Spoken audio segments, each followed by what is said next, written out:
আসসালামু আলাইকুম, ওয়েলকাম করছি রিয়াসাদ আজিম আমার ইউটিউব চ্যানেল ও ফেসবুক পেজ থেকে। অন্য ধর্ম ও মতাদর্শের যারা শুনছেন সবার প্রতি আমার আন্তরিক কৃতজ্ঞতা।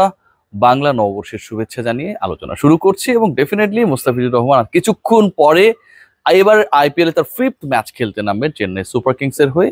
এই আলোচনা যতটুকু প্রাসঙ্গিক, এই আলোচনা যতটুকু গুরুত্বপূর্ণ, মুস্তাফিজ এই ম্যাচে কেমন পারফর্ম করতে পারবেন, তার জন্য মুম্বাইয়ের ওয়াংখেড়ের উইকেট কত ধরনের চ্যালেঞ্জ জমিয়ে রেখেছে সেটা যেমন খুব কার্যকর একটা ডিসকাশনের দাবি রাখে, একই সাথে মুম্বাই চেন্নাই রোহিত ধোনি পাঁচবারের আইপিএল এর সবচেয়ে বেশি সফলতম যেই দুই দল তারা আজকে মুখোমুখি হবে, সেই দুই দলের শক্তিমত্তা, সেই দুই দলের যে আজকের লড়াই এটাকে বলা হচ্ছে ব্যাটল অফ টাইটান্স। সেই দলের আজকের লড়াইকে বলা হচ্ছে এল ক্লাসিকো, আইপিএল এর এল ক্লাসিকো। ইয়ান বিশপ সেই টুইট করেছে, সেটা ভাইরাল হয়েছে, সেই আলোচনাও খুব বেশি গুরুত্ব রাখে। দেখুন, আজকের এই ম্যাচটা আমরা যারা বাংলাদেশ থেকে আইপিএল ফলো করি আমাদের জন্য খুব এক্সাইটমেন্টের একটা ম্যাচ। কয়েকটা কারণ রয়েছে। প্রথমত, আজকে হচ্ছে নববর্ষ, মোটামুটি সবার একটা ছুটির আমেজে রয়েছে, সারা দিন সবাই যে যার মতো করে উদযাপন করেছে। ঠিক বাংলাদেশ সময় রাত 8টায় যখন টিভি সুইচ অন করবে, সবাই খেলা দেখার চেষ্টা করবে, সবার দৃষ্টি থাকবে যে চেন্নাই সুপার কিংস এর হয়ে প্রথমত মুস্তাফিজুর রহমান 11-এ থাকছেন কিনা। কারণ যেহেতু ওয়াংখেড়েতে খেলা, আইপিএল এর দলগুলো অনেক বেশি প্র্যাকটিক্যাল এবং মুস্তাফিজের 9 উইকেটের 8টাই হচ্ছে চিপাকে, মানে চেন্নাইয়ের যে গ্রাউন্ড রয়েছে সেখানটায় নেয়া, এবং অ্যাওয়েতে তার পারফরমেন্সটা so far was not good. So ওই সবকিছু বিবেচনায় দিন শেষে মুস্তাফিজকে তারা 11-এ রাখবে কিনা এরকম একটা এক্সাইটমেন্ট থাকবে, এবং সেই এক্সাইটমেন্টটা আসলে উত্তরটা হবে যে অবশ্যই মুস্তাফিজ আজকের ম্যাচে খেলবেন, এটা নিয়ে খুব বেশি ডাউট নেই। পরের যে পার্টটা সেটা হচ্ছে যে মুস্তাফিজুর রহমানের দল আসলে শুরুতেই বল করবে, যদি করে তাহলে পুরো 20 ওভার্স যেই সময়টা আসলে চেন্নাই বোলিং করবে, বোলিং ইনিংসে সবার দৃষ্টি থাকবে সেই দিকটায়। মুস্তাফিজের আলোচনাটা আলাদা হবার কারণ হচ্ছে এবারের তার পারফরমেন্স। এর আগেও মুস্তাফিজ অনেকগুলো আসর খেলেছেন আইপিএল এর হয়ে, মোটামুটি ফ্র্যাঞ্চাইজি বদলেছেন দুবার তিনবার, 2 বছর 1 বছর পর পরই। কিন্তু this time Mustafizur Rahman is going ফাস্টার। 4 ম্যাচে 9 উইকেট, এবং একটা সময় আইপিএল এর শুরুর 16টা ম্যাচেই, মানে যখন গড়ায়, মুস্তাফিজুর রহমান ছিলেন উইকেট টেকার যারা ছিলেন তাদের লিডার বোর্ডের শীর্ষ। পরবর্তী সময় সেখানটায় বুমরা জয়েন করেছেন, চাহাল জয়েন করেছেন, এবং এখন মুস্তাফিজের অবস্থানটা হচ্ছে একটু পিছিয়ে। তবে তার থেকে যারা এগিয়ে, তারা যে খুব এগিয়ে তাও না।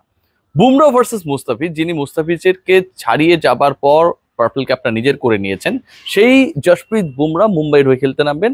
আবার মুস্তাফিজ মুম্বাইয়ের প্রতিপক্ষ ওয়াংখেড়েতে মুম্বাই যাদের আতিথ্য দিবে সেই চেন্নাইয়ের হয়ে খেলতে নামবেন। সো এই যে একটা battle of Titans, El Clasico, সেই আলোচনাগুলোকে, কিংবা হচ্ছে ধোনির সাথে রোহিতের ব্যাটেল, মুম্বাইয়ের সাথে চেন্নাইয়ের ব্যাটেল, 5বারের সফলতম দুই দলের ব্যাটেল, এগুলোকে যদি আমরা আলাদা করে রাখিও, দুজন পার্টিকুলার ক্রিকেটার সবার দৃষ্টি আকর্ষণ করবেন, মুস্তাফিজ এবং বুমরা কে কাকে ছাড়িয়ে যায়। মুস্তাফিজের জন্য সবচেয়ে বড় চ্যালেঞ্জের জায়গা যেটা, অ্যাওয়েতে তার পারফরমেন্স খারাপ, এবং বুমরার জন্য সবচেয়ে ফেভারেবল সিচুয়েশন যেটা, ওয়াংখেড়ে স্টেডিয়ামে তিনি অদম্য। সো এই আলোচনাকে যদি আমরা পাশে সরিয়ে রাখি, যখন এই ব্যাটেলটা হবে তখন তো আমরা দেখবই কি কারণে এই ম্যাচটাকে এবারের আইপিএল এর সবচেয়ে বিগেস্ট ম্যাচ বলা হচ্ছে।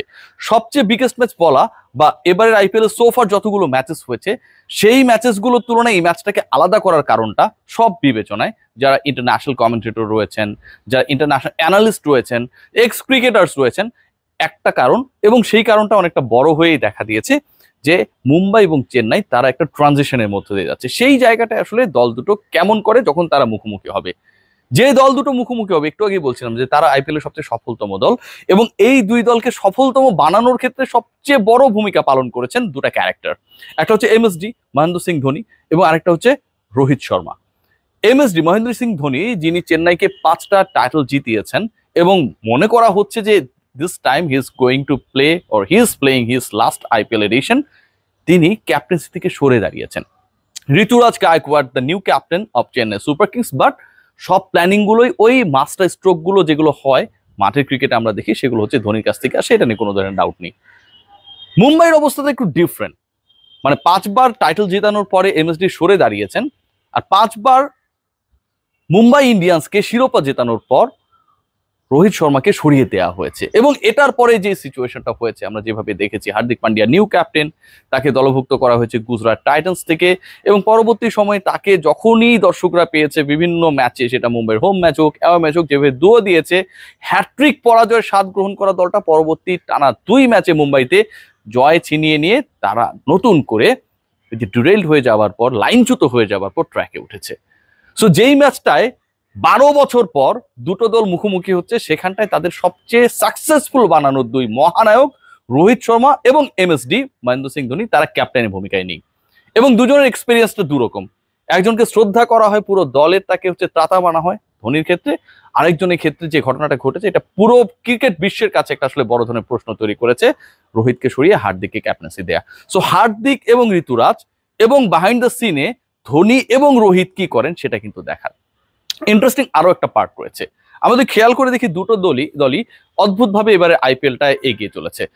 প্রথম 3 ম্যাচে আমি বলছিলাম যে মুম্বাই ইন্ডিয়ান্স তারা এবার নতুন ক্যাপ্টেন্সি নিয়ে এগিয়েছে। তারা যখন হার্দিক পান্ডিয়াকে দলভুক্ত করে, সেই সময়টায় অনেক ধরনের প্রশ্ন ছিল যে হার্দিক পান্ডিয়াকে কেন আনা হলো, পরবর্তীতে তাকে অধিনায়ক কি বানানো হলো, রোহিত শর্মাকে সরিয়ে দেওয়ার মতো বিরাট ডিসিশন নেওয়া হয়েছে।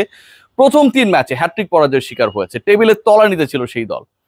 পরের 2 ম্যাচে, এক ম্যাচে করেছে মুম্বাইয়ের ওয়াংখেড়েতেই কিন্তু ম্যাচ দুটো হয়েছে, লাস্ট যে দুটো ম্যাচ, একটাতে করেছে 234 লুজিং 5 উইকেটস, এবং সবশেষ ম্যাচে তারা যে জয়টা পেয়েছে রয়্যাল চ্যালেঞ্জার্স ব্যাঙ্গালুরুর বিপক্ষে, সেখানটায় 196 টপকে তারা 199 করেছে, লুজিং অনলি 3 উইকেটস এবং 27 বল হাতে রেখে। সো সূর্যকুমার যাদব দলভুক্ত হবার পর প্রথম ম্যাচটা হয়তো ফ্লপ ছিলেন, পরের ম্যাচে যেভাবে তিনি 19 বলে 52 মেরেছেন, পুরো দলকে যেভাবে সলিড ব্যাটিং লাইন আপের স্ট্রেংথটা দিয়েছেন, বোলিং ডিপার্টমেন্টে অনেক প্রশ্ন রয়েছে মুম্বাইয়ের, সেটা যেন একটা উড়ন্ত আত্মবিশ্বাস দিয়েছে পুরো দলকে।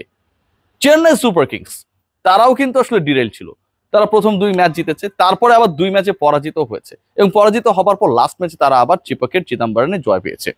ইস্যু সেটা হচ্ছে মুম্বাই ইন্ডিয়ান্স হোমে যতটুকু শক্তিশালী, অ্যাওয়েতে চেন্নাই সুপার কিংস যেন তাদের নিজেদের ছায়া। অ্যাওয়ে ম্যাচ মানে চেন্নাই সুপার কিংস পরাজিত হবে বা হতে হবে। 5টা ম্যাচের মধ্যে তারা 2টা অ্যাওয়ে ম্যাচ খেলেছে এবং 2টাতেই তারা হেরেছে। এই যে একটা situation, Chennai super kings IPL এর সফলতম দলগুলোর একটা, yet to register away win for them. So এই যে সিচুয়েশন, এই সিচুয়েশনটা কিছুটা হলেও এমএসডির দলকে প্রেসারে ফেলেছে, এবং এই প্রেসারটা আসলে কতটুকু তারা ওয়াংখেড়েতে হ্যান্ডেল করতে পারে সেটা কিন্তু দেখার। হাই স্কোরিং ম্যাচ হবে, কোনো ধরনের ডাউট নেই, 200+ তো হবে, এটা নিয়েও কোনো ডাউট নেই। মানে যেই দলই ব্যাট করুক, কারণ সবশেষ 2টা ম্যাচের আমি বললাম যে 234 হয়েছে, 196 চেস করেছে, 199 করেছে, 27 বল হাতে ছিল, 7 উইকেট হাতে ছিল, এক্সাম্পলস গুলো আমাদের সামনেই রয়েছে। সো এই যখন সিচুয়েশন, তখন এই ম্যাচকে নানা আঙ্গিকে, নানা কারণে, সেটা হতে পারে Bumrah versus Mustafiz, Rohit versus Dhoni, Ruturaj versus Hardik Pandya, Mumbai versus Chennai, home versus away, 5 versus 5, মানে 5 বার করে তারা টাইটেল জিতেছে উভয় দল। অনেক কারণেই পুরো ম্যাচটাকে এবারের আইপিএল এর সবচেয়ে সোফার যতগুলো ম্যাচ হয়েছে হাই ভোল্টেজ এর বিগেস্ট ম্যাচ বলা হচ্ছে। শেষ পর্যন্ত কি হয় সেটাই দেখার। তবে যেটাই হোক না কেন, নেইল বাইটিং এক্সাইটমেন্ট আমাদের জন্য ওয়েট করাচ্ছে এবারের আইপিএল, এটা নিয়ে কোনো ডাউট নেই। আমার এক্সপেকটেশনস একটাই, মুস্তাফিজুর রহমান অ্যাওয়েতে তার দলের মতো যতটুকু নিষ্প্রভ, এই ম্যাচে যেন সেটা না হয়। মুস্তাফিজ যেন দেখিয়ে দেন he is not limited to the wickets, he is a character who can be very much enlightened in any situation, any wicket, any match. মুস্তাফিজের জন্য শুভকামনা, চেন্নাইয়ের জন্য শুভকামনা। দেখা যাক কি হয় শেষ পর্যন্ত। Battle of Titans, a great care.